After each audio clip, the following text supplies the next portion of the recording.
the chance to fight with his sword, then his outward courage would have made us forget the courage of his soul and the dedication and the worship that Abbas was engaged in. And so Imam Hussein, he made even his most courageous soldier fight without an outward weapon.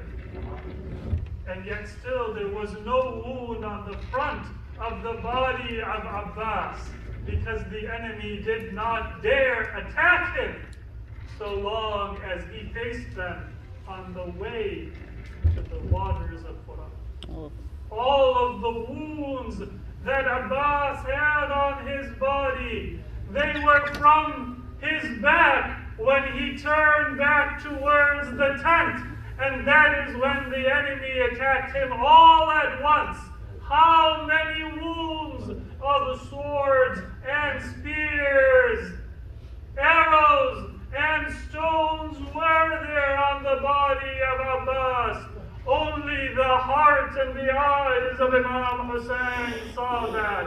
And there was one other soldier. I will just briefly mention his tragedy and then conclude. And that is the young son of Imam Hussein, who was only 6 months of age.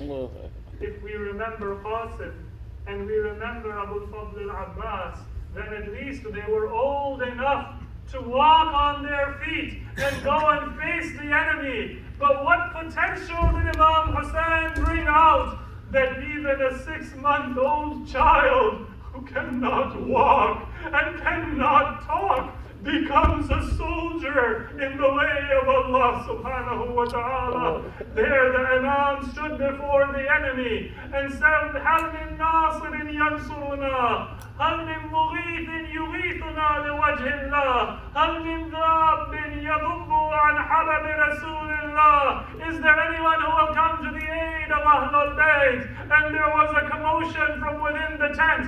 The Imam came back. He said, "Oh, my sister Zainab, why do I hear a sound of weeping from the tent? I am still alive." And Zainab said that, "Oh, my brother, when your son heard your voice calling out, 'Is there anyone to help?'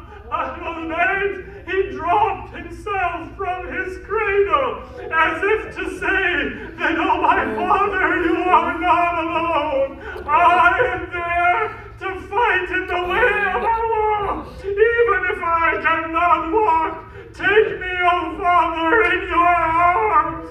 And if I cannot speak, then I will go before the enemy. And with my innocence and with my thirst, I will defeat their shaitani plots.'" And that is how that final martyr from the family of Imam Hussein gave his life in the way of Allah. Imam Hussein held his infant son in his arms, and he held them before the enemy, and an arrow came which lodged itself in the neck of Ali Asghar.